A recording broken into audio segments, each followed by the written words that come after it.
Hello, and welcome to Politics in a Movie with your hosts, Doug and Mike. I'm Doug. And I'm Mike.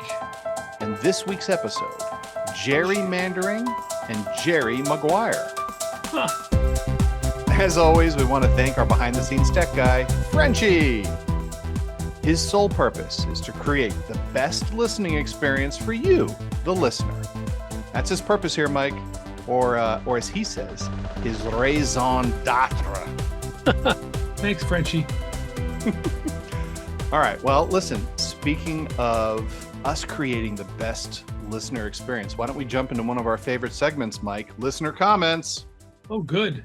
All right. Listener comments brought to you by LentMail. Tired of too much email spam? Sign up for lentmail.com and get custom email addresses just for you to use. As Mike says, it's wicked cool. Yeah, wicked cool.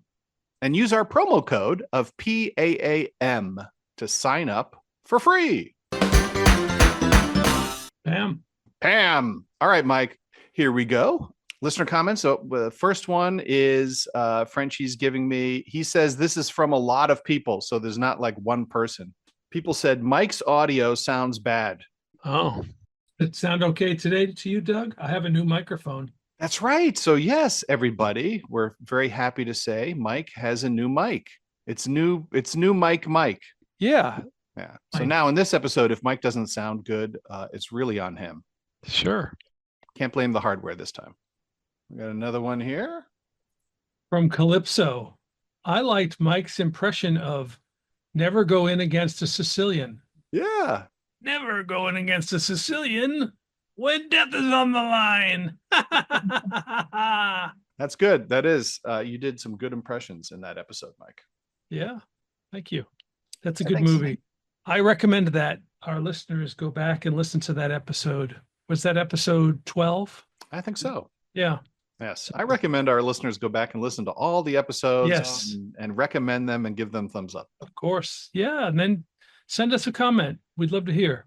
Yes, we always want new listener comments. All right, here's another one. Frenchie's feeding me. This one is from Billy Rads. He says, I really like your episodes way more than I was expecting to. I would like a better connection between your two subjects, though. Oh. Okay. Well, yeah. So listen, Billy Rads, you'll be happy about this episode because the tie-in is that they sort of sound the same. Like Jerry and Jerry? Hello, Jerry. That's right. So they both have Jerry in them. So how's that for a solid tie-in? Yeah. Yeah. Some people might say, the word man is in gerrymandering. So why not Iron Man as the movie? Iron Man and gerrymandering. Well, we do have some rules here, though, Mike. It has to be at least two syllables that match. Okay. Yeah. We got another one here. From JP. I listened to some of your episodes while on the road trip with friends. We loved it. And my friends were going back to Boston and spreading the word. Oh, thank you, JP. Yeah, that's nice. Oh, we're getting people around the country, Mike. Yeah. JP is a section of Boston. One of the It is. neighborhoods. Yeah, Jamaica Plain. People will say they live in JP. Oh, okay. All right. Well, listen, everybody, when you're driving around town and you got the top down, but you can play our Pam episodes loud to impress the ladies as you go by. These kids are having a fabulous time with Mr. Microphone, broadcast over any FM car radio. Hey, good looking. We'll be back to pick you up later. All right. Well, that's it for listener comments. Thank you, listeners. Yeah, thank you. So, Mike, let's move into our political topic of today. Sure, it's gerrymandering. So gerrymandering, the term is regarding a political tactic of manipulating the boundaries of an electoral district for unfair political advantage. You probably have heard this before, and you see a map of your congressional districts, of your legislative districts, and you'll say, why shouldn't they all be sort of similar in size? Why are some shaped, oddly? And the difference is that they have been put that way on purpose because those who have drawn the map have drawn it in a particular way for political advantage. So they'll draw the boundaries to capture a certain neighborhood or a certain street or a certain voter. And these days with sophisticated technology, they can find the voters and bring them into the district. And they need to make them look a little bit, contiguous. I know that here in Ohio, my district was drawn to, our representative lived way north of us by Lake Erie, but they had drawn the map because they wanted to include my city because it included a lot of the voters that they wanted that were similar to this district up by the lake.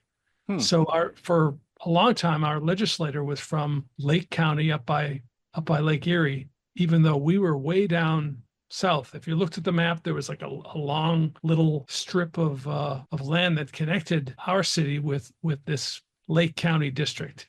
So the name gerrymandering, you might wonder what does that come from? Well, in the 19th century, the 1800s, there was a district in Massachusetts, and the representative from that district for a long time was a guy named Elbridge Gerry. Doug, you don't know too many guys named Elbridge anymore, do you? No, you don't really. Oh. I think that name needs to make a comeback. Don't call it a comeback. Yeah, maybe our podcast here will help to popularize the name Elbridge. Elbridge. Yeah, okay. Yeah, Elbridge Gerry. He actually he represented that district, which was north of Boston. And then later when he was governor, he helped to draw the district, or he signed the bill that created that district. And somebody said, I think it was a newspaper man. There were a lot of newspapers back then. And they said it looked like a salamander, like a lizard type creature. I think we're going to post on our website a picture of that political cartoon that this Boston Gazette, a political cartoonist made of this gerrymander, which is, it looks like a lizard. Funny thing is, Doug, that district is, it includes the town that I grew up in. Danvers is one of those towns north of Boston. Oh, yeah. Yeah.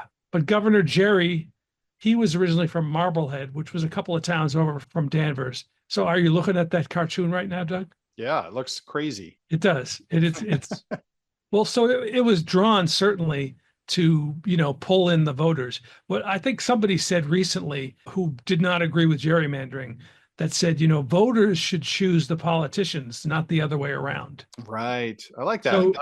So Mike, who actually draws these district maps? Well, Who's responsible for that? It's typically the state legislature. One way of, influencing gerrymandering is to vote in your favorite party. So if you're a Democrat, make sure that Democrats represent you in the legislature. And if you're a Republican, vice versa, get Republicans so that they will draw a map that benefits you.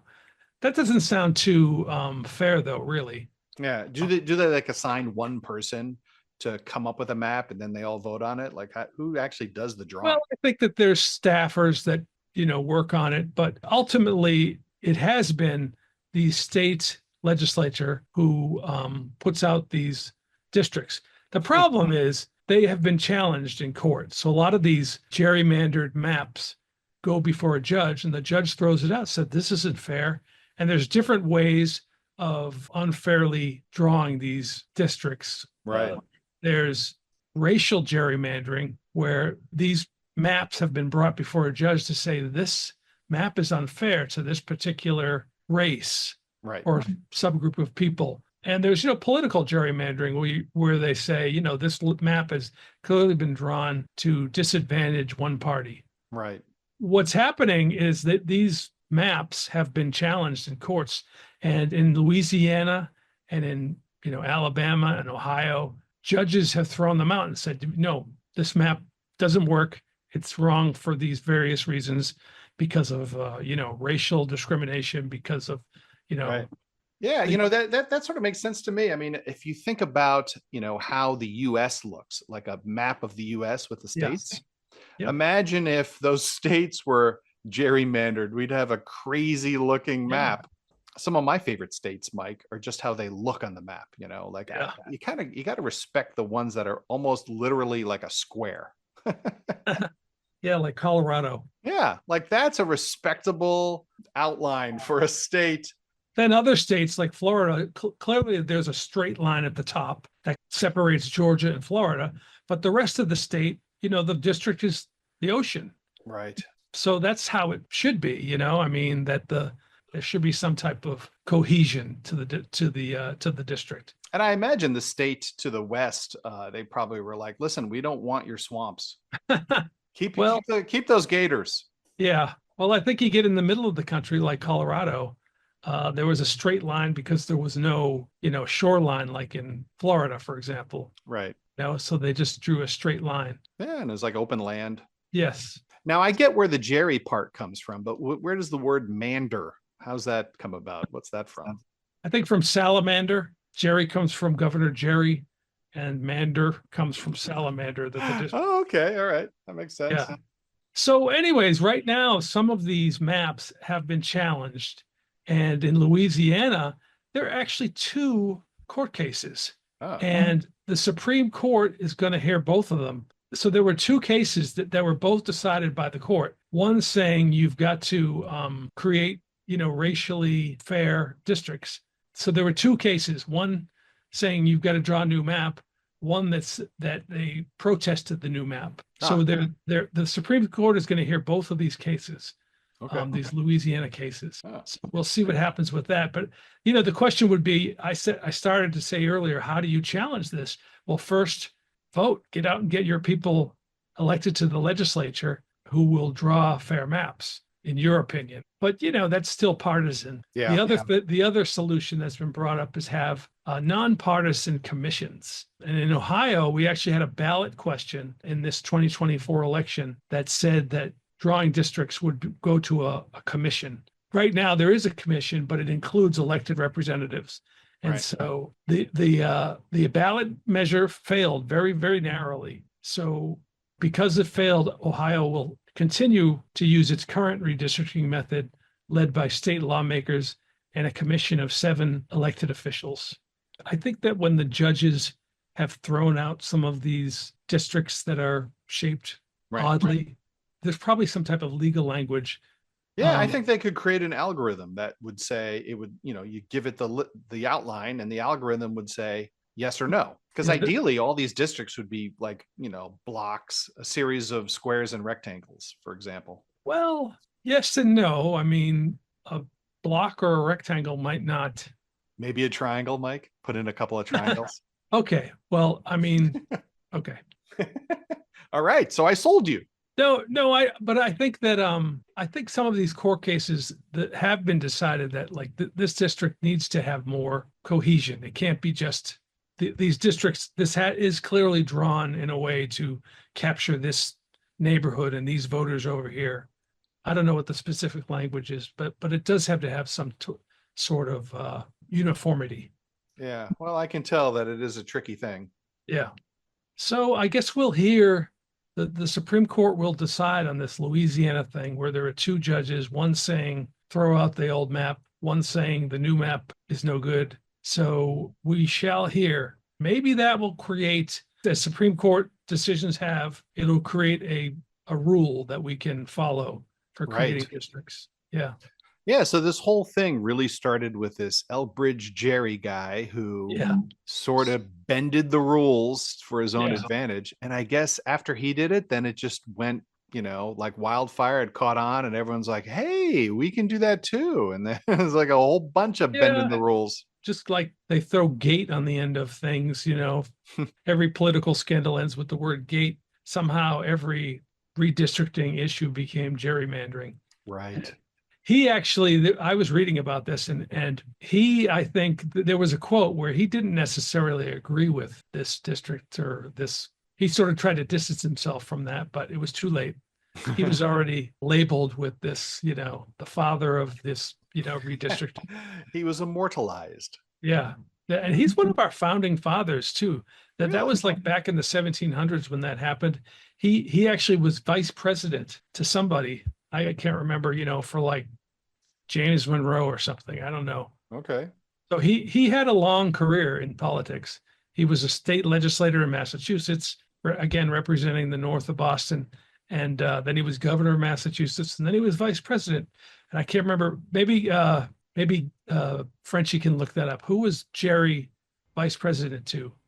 I know it was one of the early presidents. Like I said, James Monroe. It's one of those things you pull out of the air in Jeopardy, and you're like, Exactly. right, it was James Monroe. I don't know who it was, but okay. Right. So Frenchie got back to us here. Elbridge Gerry was an American founding father, a merchant, a politician, and diplomat who served as the 5th vice president under President James Madison from 1813 until his death in 1814. All right. Well, thank James you, Frenchie. Madison, I'll say James Madison has the distinction of being our shortest president. Oh, really? Short for a stormtrooper? Huh?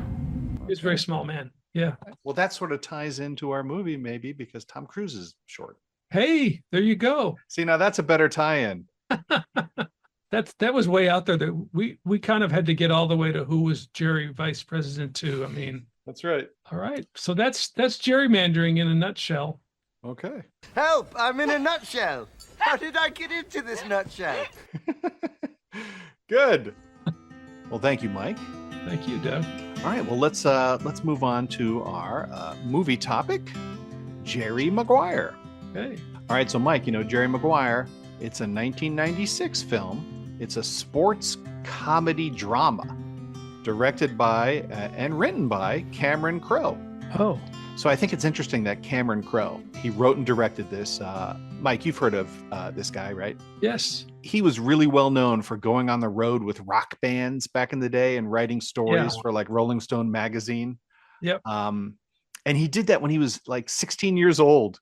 He sort of conned his way onto these rock band buses. That movie is kind of what's the movie? It's almost like a autobiographical. Oh yeah, Almost Famous? Is that Almost it? Famous, yeah. Yeah. Another fun fact is that he wrote the screenplay for Fast Times at Ridgemont High. Learn it, know it, live it. And he wrote that screenplay based on a book that he wrote first. Wow. And did you know, Mike, that he wrote that book by sneakily enrolling into an actual high school when he was actually 22 years old? So is he, in real life, he's Spicoli? Mr. Spicoli. That's the name they gave me. I don't know if he's Spicoli, but I think it's humorous that he was pretending to be older when he was getting on these rock band buses, and then he's pretending to be younger to sneak into high school to write a book. All right. Yeah. Anyway, he wrote this film, and as you know, Tom Cruise plays the main guy in the movie, but the cast overall is pretty impressive. Oh, yeah. All those sports personalities. Yeah, you're right, Mike. They had a ton of cameos. I watched that movie now, and I really don't know who most of those people are. I can tell that it's a cameo, but I don't really know who they are. Well, it was a long time ago. Yeah, it was. It was over 30 years ago. And there's like agents and sports figures. Right. But there was one that I did know, Al Michaels. Oh, yeah. Yeah, who can forget his classic calling for the 1980 Winter Olympics, right? What did he say? Do you believe in miracles? Yeah, there you go. 5 seconds left in the game. Do you believe in miracles? Yes! Unbelievable. So back to the film. Did you know that they considered Tom Hanks for the main role? People call me Forrest Gump. Well, that would have been interesting, but I thought Tom Cruise did a great job. Yes. Now, the movie was nominated for 5 Academy Awards, and it actually won one of them. Can you guess which one? Oh, best cameos. There you go, best cameos. No, it was the award was Best Supporting Actor. Cuba Gooding Jr. That's right, Cuba Gooding Jr. Okay. And he was fantastic. He was good. And we'll talk about him in a second. Okay. Do you know that the movie, like when I first was aware of the movie, I thought it was sort of like based on a true story. But there's no real Jerry Maguire. That's made up. It's loosely based on an actual sports agent, but it's mostly just created by Cameron Crowe. Is that right? And so Jerry Maguire in the movie, he's a sports agent and he gets fired, Mike, for trying to do the right thing. Yeah.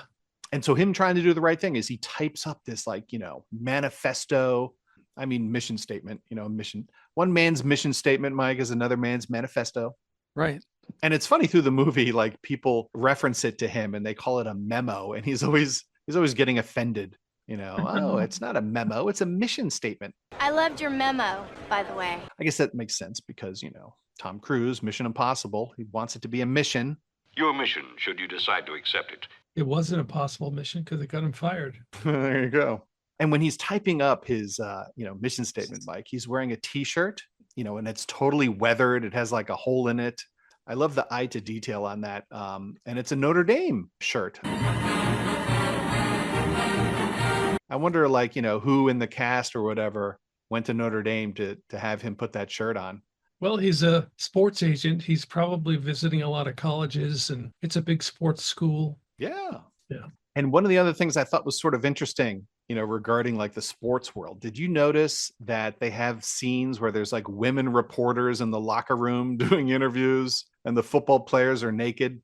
Oh, that was kind of a thing back then. But it's sort of like, it's sort of like shocking you watch it now because they stopped doing the interviews in the locker room a while ago. Now they always have like a special place and there's some advertiser on like the wall behind them, Right. It'll be like the Coca-Cola interview room, Yeah, that's right. Yeah. The politics and a movie interview room.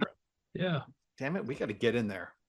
All right. So Mike, Jerry Maguire, he tries to keep his biggest client. Now that he's fired, he has to try to keep his clients. And it's a funny scene where he's calling all his clients, trying to, get them on board. But, he tries to keep his main one, this football guy he's going to be going pro. So he visits this guy at his parents' house, Mike. So that was Jerry O'Connell was the actor, right? Yeah, that's right. Yeah. Just to get back to our Jerry tie that is Jerry. True. There's another Jerry. Yeah. Nicely done. Yeah.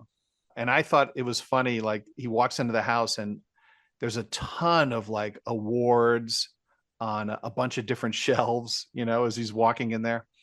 And it made me wonder, Mike, I wonder how many of those are like participation awards. Well, this guy he was like the big star. He was. Yeah, he was a big star. But, when kids start out, there's like this thing where when kids are young, they all get an award, right, Mike? Yeah. So what? Give him a trophy, give him a ribbon, whatever. Well, listen, I'm with you, Mike, because I have a personal story. I'm tall, right? Yep. I'm tall. Yes, you are. Yeah. And when I was in high school, ninth grade, so I start high school and I was in a new school, like, my family moved. And so the coach saw me and he saw that I was tall and he tried to get me to join the basketball team, just because I was tall. Yeah. And I had never played, I'm in ninth grade and I never really played. And I had the worst tryout, Mike. And my dad, like, he never taught me the game. All we did was sort of play horse in our backyard. Right. And the hoop was like 2 feet below regulation or something, Yeah. My years of playing horse, I'm shooting at a different height hoop. Right. And so when I'm doing my tryout, Mike, like every shot was like 2 feet over or just like totally missing. I was like Philip Seymour Hoffman in that movie, Along Came Polly. Yeah. You know what I'm talking about? Yeah. Make it rain. Yeah, make it rain. Like that movie with Ben Stiller. Let it rain! Like that was me. Like that's how bad I was. Yeah. And that tryout, Mike, it was like, it was so scarring that I didn't touch a basketball again for like 10 plus years. Rain dance! Yeah. But, later on in life, Mike, it turns out I was pretty good at it. I'd play in these pickup games. I'm not kidding. I'd play in these pickup games and there'd be guys there who would say stuff like, man, I wish I could play like I did 10 years ago. And I would laugh and I'd say, dude, I am playing the best basketball of my entire life right now. Yeah. Wow. I loved playground basketball. I loved play to keep the court. Hey, you guys want to play some twos? Play for the court. Yeah. Where 5 guys challenge the guys who just won the game. You douchebags bring your A game? What was that? I'm just messing with you, Sasquatch. Let's get it on. Yeah. I loved that. That was a lot of fun. Yeah. All right. Well, let's get back to the movie. The movie, as we noted, was made over 30 years ago, but it's really fun to see these actors, back in their prime, right? Like literally the only one in that whole cast that's still going strong is Tom Cruise. Yeah. And at its core, I think the movie is sort of a romance film, right? Yeah. And Renee Zellweger, she's just great in it, Mike, did you know that she has won 2 Academy Awards? Yeah, I believe it. Yeah. She had a moment back then in the 90s. Yeah. Yeah. Well, the 2 awards that she has is she actually won Best Supporting Actress in 2003. Wow. And then she won Best Actress just in 2019. Wow. Yeah. So, sort of later in the career, which is awesome. What were those for, Doug? Well, she won Best Actress for Judy. She portrayed Judy Garland. Oh, yeah. Yeah. What was the first one for? Chicago? 2003, Cold Mountain. Cold Mountain. Okay. Which I've never seen that. So I think I saw it. I read the book. Okay. Yeah. It's like takes place in the mountains. All right. Well, anyway, she plays a single mom who loves Jerry Maguire from afar. And she has got this young kid in the film who is just the cutest Harry Potter looking bespectacled kid you've ever seen, Mike. Yep. You agree that kid is cute. Now, do you know how old he was when he played that role? Well, I know child actors usually are short kids who play a younger age than they are. They're usually like 12 years old playing 6. Right. No, he was actually 6 years old. Wow. And that's pretty young. Mike, one of the first things they teach you in film school is never cast kids or animals. Sure. But in this case, the kid was great, I thought. Yeah. He had a lot of good, interesting facts. He did. He would spout facts. Like Tom Cruise would be talking, like, oh, did you know this player had averaged 20 points a game last season? And the kid would be like, the human head weighs 8 pounds. That's right. Yeah. He would just like spout out some crazy facts. Yeah. You know that my next door neighbor had 3 rabbits? Now, this film is known for creating some phrases in pop culture that have stuck around, Mike, like you complete me. That's one they use. And you had me at hello. Oh, right. Yeah. So, the film actually had some stuff that resonated and stuck around for many years. Show me the money. Show me the money. Yes, we'll talk about that. Now, Zellweger's sister is played by Bonnie Hunt. She also was having a moment in the 90s. Yeah. She's a great comedic actress. Yeah. Yeah. And I love her, in the 90s. And I love her in that movie, Dave. We are delighted you're visiting the White House today. Let's keep moving, folks. We're walking. More than 1 million visitors go through the White House every year. We're walking, and we're stopping. Yeah. She had a small part in that film, but was great. By the way, speaking of these roles, you ever watch a movie on Amazon Prime? Yes. And you hit pause and there's like this fun X-ray feature where you can see the actors that are in the scene. Sure. And if you choose one of the actors, it'll tell you a little bit about them. It'll tell you what other movies or TV shows they've been in. Right. But damn, Mike, I got to tell you, I don't know who puts those things together for Amazon X-ray, but they pick the stupidest things that these actors have been in. It's like they purposefully pick the worst things that they've been in. There was like this one actor that was really well known in all sorts of movies, and they put his main role as being in Scooby-Doo 2 Monsters Unleashed. Scooby-Dooby-Doo! A classic. Yeah, it's like these guys working at Amazon putting together these little bios are just like they have to be just dying laughing themselves picking the worst movies that people have been in. All right, well, let's talk Tom Cruise and Cuba Gooding Jr. Mike, what was the popular phrase from the movie? Show me the money. Say it like you mean it. Show me the money. Yeah, so I love that scene, of course, and Yes. And Tom Cruise is screaming, "Show me the money!" Like he's trying to retain this one. Like he has one last chance to keep this one guy as a client, this football player, and the guy insists that he says, "Show me the money" with passion. Show me the money! And that's a hard thing to do, Mike. It's easy. It's easy to get very hoarse when you're yelling things over and over. What you gonna do, Jerry? Show me the money! I mean, hell, Mike, just doing this podcast, sometimes my throat gets sore and I have to signal Frenchie for a timeout so I can make some chamomile tea. What's your go-to tea, Mike? I'm a coffee guy. Okay, no tea? I like the fruit ones. Tea Earl Grey, hot. And so I think, as I said, I think Tom Cruise does a great job in this film. He's got great dialogue, and he's a really good actor, and he can say the same word 3 times in a row with different meanings, that kind of a thing. He does that a few times in the film, which I like. It wasn't just about the money, was it? Was it? Was it? And then there's like these scenes where he's sort of bragging, like, I'm king of the house, like lord of the manor. And he goes off on like a little tirade. Yeah. And it makes me laugh because it sort of reminds me of like a scene in Back to the Future 2, you know, where Marty McFly goes into his house and he's like, I'm lord of the manor, you know, like the house talks to him and welcomes him into the house. Oh, right. Yeah. Yeah. Welcome home, Marty. Hey, Dad's home. Lord of the manor. Hello, hello. King of the castle. Yeah, and the script has all kinds of fun dialogue. You know, there's another funny phrase used by Cuba Gooding Jr. He tells Cruz when Cruz is, you know, dating Renee Zellweger, right, who's a single mom. He says, "Don't mess around with a single mom if you're not serious." And he says to Tom Cruise, "Do not shoplift the pootie." All right. I shoplifted the pootie.